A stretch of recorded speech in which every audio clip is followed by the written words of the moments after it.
May, bigyan mo yung bata, oh. Mukhang gutom na gutom, kawawa naman.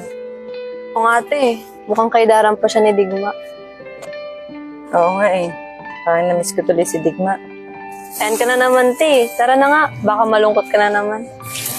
Te, pembarya te. Ay, May, wait lang. Ibigyan ko lang yung bata. Salamat te ah.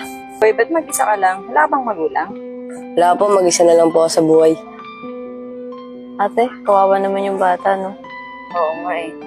O, paano, boy? Bilhin mo na ng pagkain mo yan, ha? Kung pambibisyo yan, ha? Opo te, salamat po. O, paano, May? Tara na. Kawawa naman siya, no? Miss ko. May. Okay lang ba na ampunin natin yung bata? Ha? Aampunin mo? Bakit? Eh, naaawa kasi ako sa batang yun. Tsaka parang nakikita ko sa kanya si Digma. Sigurado ka ba, ate? Hindi mo naman siya kilala. Baka may masamang gawin siya dito sa bahay na to. Tingin ko, mabuti naman siyang bata. Ikaw, May, sa tingin mo? Okay lang. Pero iniisip ko rin kasi yung kalagayan mo dito. Mamaya kung ano pang gawin niya dito. Hindi naman siguro. Mukha namang mabait. At saka ang gagaan loob ko sa batang yun. Ikaw, ate, kung gusto mo, tara, puntahan natin. Tara, puntahan natin. Baka andun pa yun. Ate, sure ka? Ampunin mo talaga yung bata? Oo. Naawa kasi ako sa kanya eh. Ate, paano yan? Pag masamang bata pala yun, edi napahamak ka pa. Tingin ko hindi naman. Mukha naman siya mabuting bata. So okay nga yun para mas lalo akong makikita sa kanya si Digma. Tara, hanapin na natin. Nakakaingit naman yung mga batang may mga magulang. Ba't pa kasi nagigulo yung mama? Ate, ayun pala yung bata, oh. Hey boy. Uy ate, kayo po pala yan, bakit po? Di ba sabi mo wala ka ng mga magulang? Po, bakit po? Gusto mo, doon ka na lang sa bahay namin tumira. Tsaka makakapag-aral ka pa, hindi ka pa magugutom. Talaga po? Ampunin niyo po ako. Hindi po ba kayo natatakot sa akin? Hindi.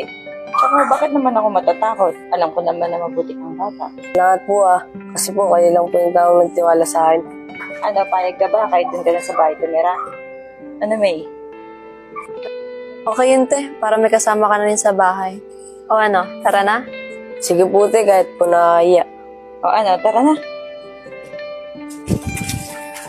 Ano nga palang pangalan mo, boy? Casey po. Ito nga pala yung bahay namin.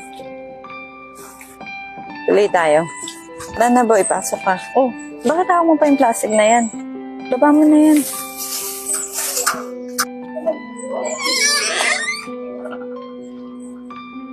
Oh, ito yung bahay namin. Kaya niyo po lahat po ng gawain yung bahay. Gagawin ko po para po ako magpapalisirin. Ano ka ba? Hindi ba naman kailangan gawin yun? Ang gusto ko lang naman maging maayos ka, maging mabait ka, kagaya ng anak ko si Digma.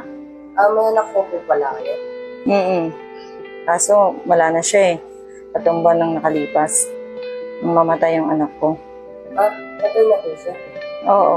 Ano ba yung usapan niyo, ate? Tama na nga yan. Lulungkot ka na naman, eh.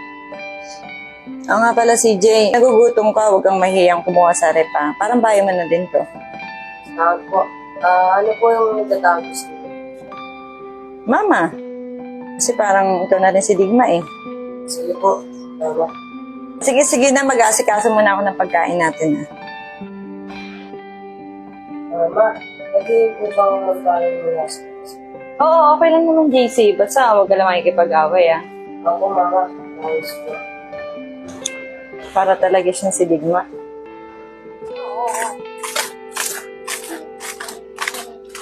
Diana, Lepot, pinalala ba kayo? Oo, nakakamiss si Digma, no? Oo nga eh. Lalo tuwing hapon pagkalabas siya sa gate nila. Ano na yung drama na yun? Naiyak na ako sa inyo, tara!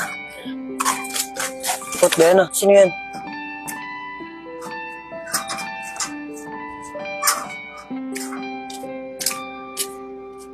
Carson si Digma, no? Bakit po? Wala. Naalala lang namin sa'yo si Digma. Yung anak ni Mama Tricia. Ha? Mama Tricia? Ibig sabihin, kapatid mo si Digma? Hindi po. Nampun lang po ako ni Mama Tricia. Ibig sabihin, may bago na naman tayong kaibigan. Okay lang maging kaibigan niyo ako. Oo naman. Sander nga pala. Si Diana, girlfriend ko. Lepot, Casey. Salamat, may kaibigan ako. Bakit? Wala pa ba naging kaibigan? Wala. Dati po kasi ang pulutan. Kaya mo, simula ngayon, lagi mo na kami kasama. Lepot, Diana, may bago na tayong kaibigan. O paano, tol? Sama ka? Tara!